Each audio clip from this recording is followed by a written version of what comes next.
This is a special documentary on General Abdulsalami Abubakar at 80 years, the last Nigerian military head of state.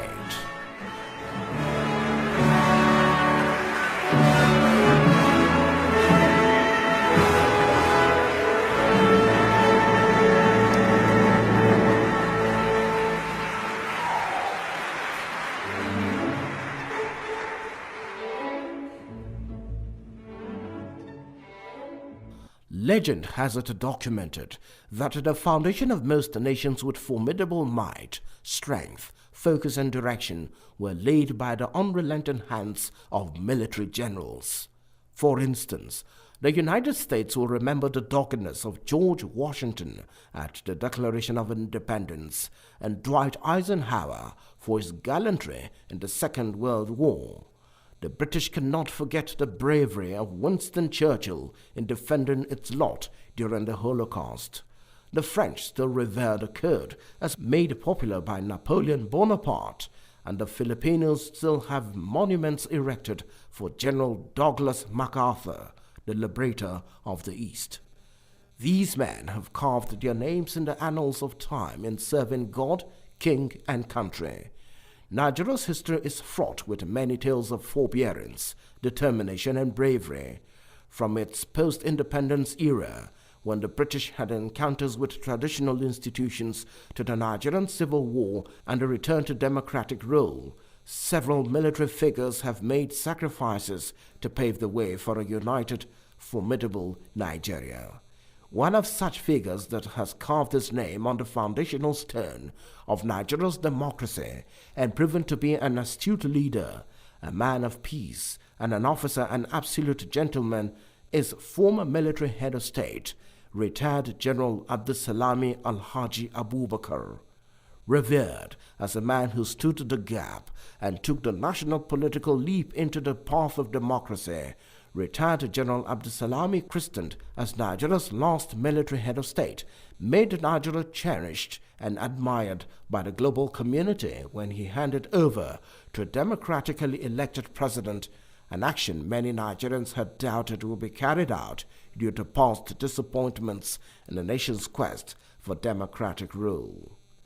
Born in Minna, Niger State, north-central Nigeria, into a humble and devout Muslim family of Alhaji Abubakar Jibrin and Hajia Fati Kande Muhammad, on the 13th of June 1942, General Abdulsalami Abubakar, for most of his life, lived in relative obscurity, but fate ultimately placed him on the path to service and greatness. He spent his childhood years in the community, attending Gwari Native Authority, now renamed IBB Primary School, Minna, between 1950 and 1956. He was my childhood friend. We grew up together. This is something we inherited from our parents. Our parents were friends, and we grew up to know that his father, my father, were very good friends. So that started the cultivation of friendship, extended to us. Well, the first part of my life, growing up among colleagues, friends, whom we grew together, people like His Excellency Ibrahim Badamazi Babangida, people like late Babangida Sarkin Kaswa, Alhaji Yusuf Dati, and all the rest. Of course, like any young man, we grew up together exploring our environment. From 1957 to 1962, he attended the famous Bidda Provincial Secondary School, now known as Government College Bidda, graduating from the most famous class the school has ever produced, with former Nigerian military president, General Ibrahim Badamasi Babangida GCFR, Major Generals Garuba Duba, Gadunasko, and Muhammadu Magoro as some of his classmates. Niger Provincial Secondary School, it accommodated students from various parts of this country. That was my first contact with General Abdulsalami Abubakar. Niger Provincial Secondary School had everything at that material time. We had almost 90% of expatriate teachers. We went to school together. We went to elementary school. We were classmates in elementary school, classmates in senior primary school, classmates in the secondary school too. And then friends generally, because we got to like ourselves, to understand ourselves, and we remain very close friends up till now. One of the first the things that somebody learned, that an individual is not an island into oneself. You must learn to live with society. You must learn to respect other people's view. You must learn also to respect other people's religious belief. And you will also learn that people are not equal. Young Abdulsalami enrolled at the Kaduna Technical Institute, now known as Kaduna Polytechnic, to read civil engineering, but later opted out for a career in the Nigerian military, which metamorphosed into Kaduna Polytechnic. I started studying civil engineering. I was there for about 6 to 9 months when suddenly I then joined the Nigerian military. Abdulsalami, who was imbued with patriotism right from his childhood, enlisted at the Nigerian Defense Academy and interestingly started out on the Air Force as a cadet. In 1963, the young cadet joined the newly established Sovereign Nations Military Forces as a candidate in the officer training program of the Nigerian Air Force at a flight school in Germany. Subsequently, the military authorities, based on prevailing exigencies, deployed him to the Defense Academy as an officer cadet in the Combatant Short Service Course too. During the Civil War, some of us were converted and transferred back to the Army. So that's why I remained in the Army. I grew through the ranks. Commissioned as second lieutenant in 1967, General Abdulsalami served in Lebanon as part of a United Nations peacekeeping force and commanded Nigeria's contingent of the United Nations peacekeeping troops in Lebanon in 1981. And our troops have done wonderfully well. We left a very good name in Lebanon throughout the operations. And of course, part of that good name must have been contributed by the actions and acts of General Abdulsalami himself when he was there. Not only for Nigeria, he worked for the peaceful settlement of governments in West Africa, in Africa, and even the United Nations tapped from his wisdom. I'm quite conscious of the fact that no number of words from me will be enough to describe the greatness and the essence of the man. General Abdulsalami, a thoroughbred infantry officer and astute and committed officer, had a 36-year career in the Nigerian Army and rose to the rank of general in fortuitous circumstances in 1998. Considered extremely apolitical in an era of military governance in Nigeria, he held purely military positions and serving variously as chief instructor at the Nigerian Defense Academy, principal staff officer, chief of policy and plans, and what seemed the pinnacle of his career, chief of defense staff. But fate saved the best for last and totally changed the course of his life. On the 8th of June, the then Nigerian head of state, General Sani Abacha, died in office, and the Abdulsalami Abubakar phenomenon emerged. The erstwhile taciturn and apolitical chief of defense staff was thrust into the murky waters of politics following his emergence as Nigeria's head of state and commander-in-chief of the armed forces of the Federal Republic of Nigeria. It was a turbulent time in the history of the Nigerian nation. When he came in, he wanted to hand over in about 4 months. We sat him down, told him Nigeria has been undergoing so many turbulent times. He needs to spend between 3 and 4 years to get a stable civilian administration for this country. General Abubakar stood his ground. He said no. If he wanted to rule, he could have joined the military coups years before. It was the providence of God that he is here now. At the time, knowing his actions were closely being watched by the nation's civil and international community and will determine the boom or doom of his administration and summarily the entire nation, General Abdulsalami's decisions were strategic and critical.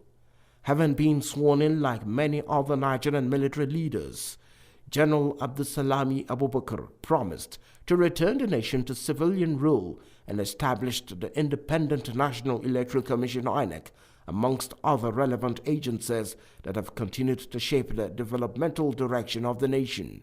So all the parameters were ripe for a civilian administration and takeover. Not only that, he wanted his military administration to be the last. Because is unheard of ahead of a military administration virtually running to hand over, not running to extend his tenure. It has never been done anywhere, but he did it. People were more than amazed and surprised, but he did it and he succeeded. And that has earned him a very good reputation internationally.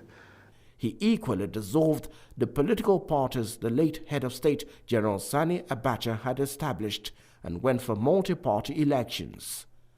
Under his leadership, Nigeria saw tremendous political arrangements, which is up till this time working. He did not do a shady job. He did a job that would benefit his country, Nigeria. And after leaving office, you can justify, you can testify. He is still apolitical.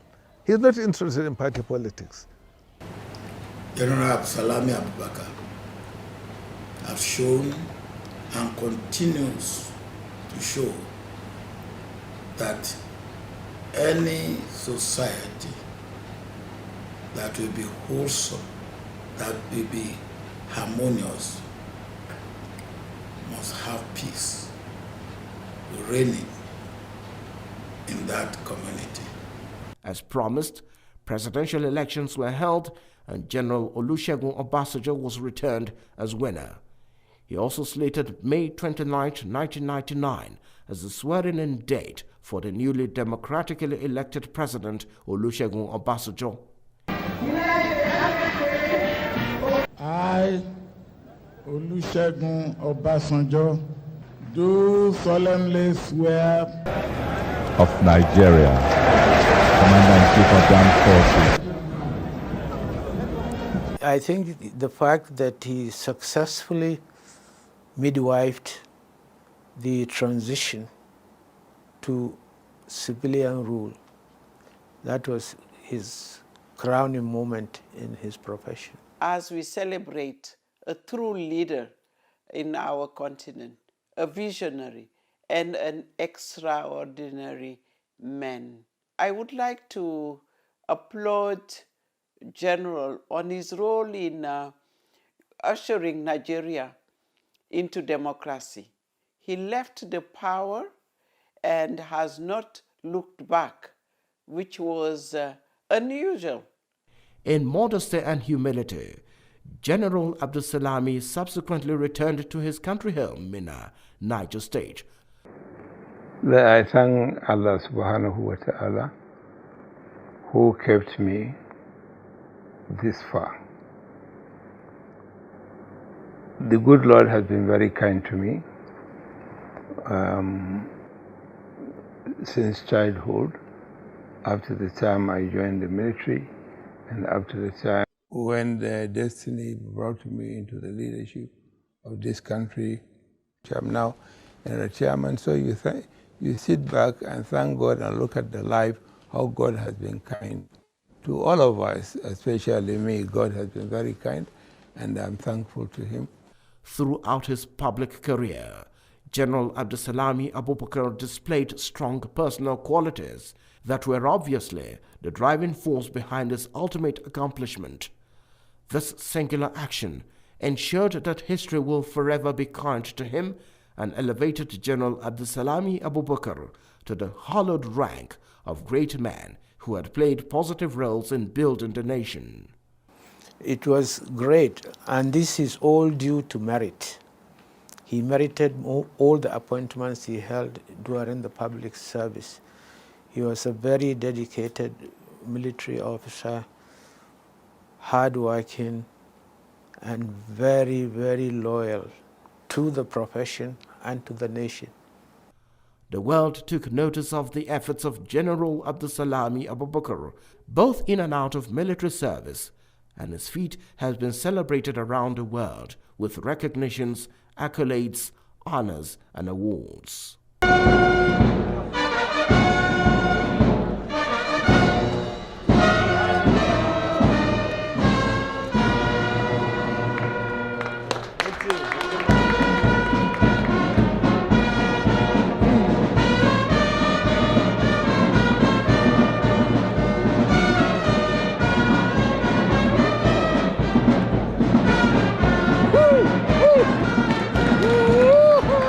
The contribution of President Abdulsalami Abubakar in the advancement of peace building on the continent in general and his mediation activities on behalf of the African Union in particular.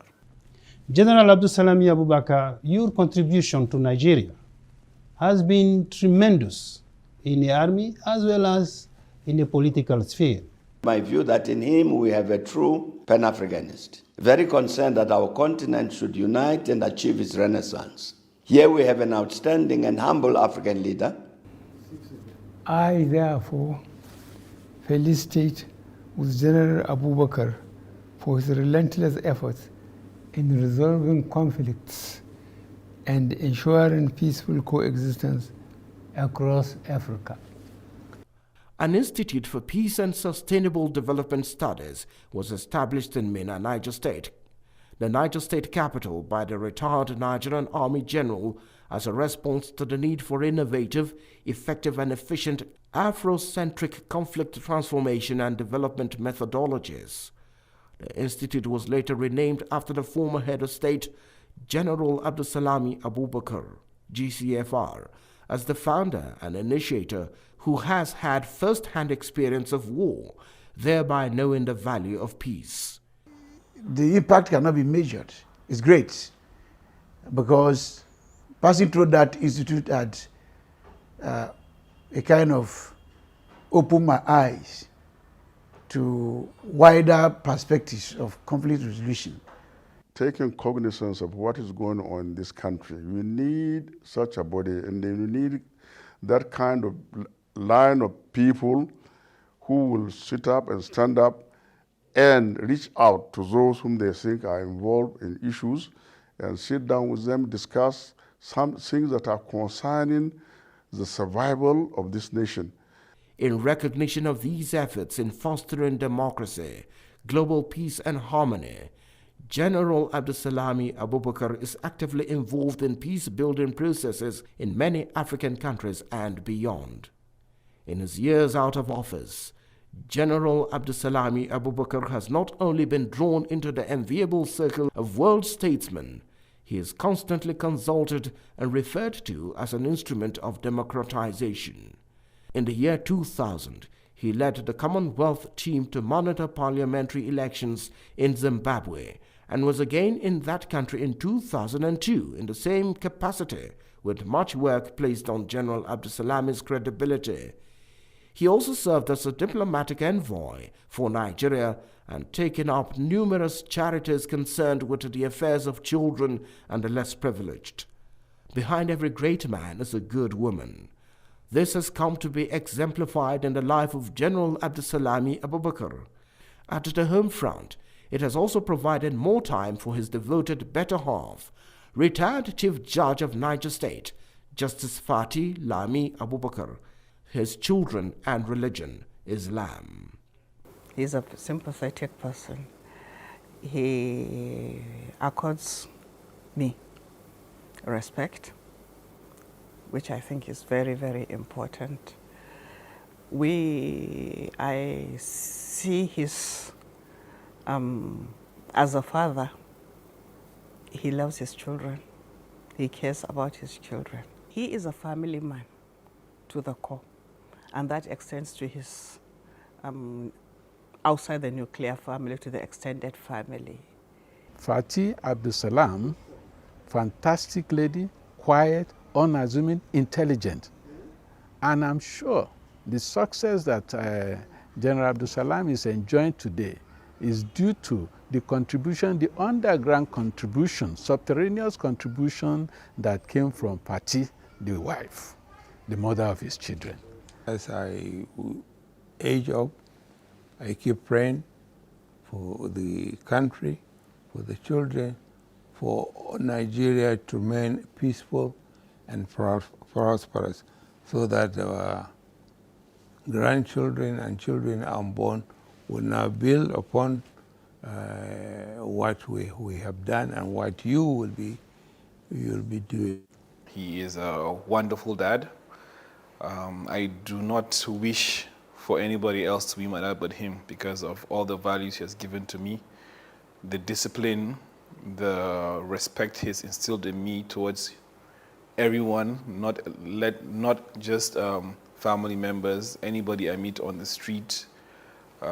He's given that values to me to respect each and every human being just the way I would respect anybody in the house. While giving his all to God, King and country, the former head of state, retired general and statesman, General Abdulsalami Alhaji Abubakar, has also chosen to invest in his community. On his farm, milk is produced and made available at easily affordable rates to members of the public. Today, General Abdulsalami Abubakar has breasted the tape of the octogenarian age of 80, with many Nigerians cutting across all strata, ages, religion and creed, seeking his counsel in various spheres such as politics, security, military service and governance. He has demonstrated the kind of leadership we need in Africa, for people, for peace, for prosperity. It's been a very long journey, and it's therefore a great pleasure for me that we are alive and he is healthy to be 80. And my thanks it's always be to God for his guidance and the gift of health and joy that he has given him in arriving at this age. He is still needed in the country, and he is always prepared to offer his own services for the country. And I wish him well. I wish him another 80 years. He's a person that encourages dedication to whatever you put, focus, and if you are not truthful to the cause, then you'll never achieve it. So it's something that he has actually put in us. No leader, statesman, politician or serviceman that has listened to his counsel and not spoken of him in glowing terms.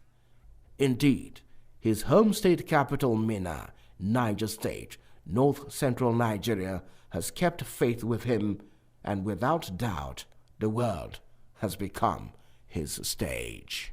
He still cannot rest. Of course, it's not as it used to be before, but he's not the kind of person who can just sit down and not be involved in one thing or another. And therefore, I pray God Almighty will give him strength to continue in what makes him very happy.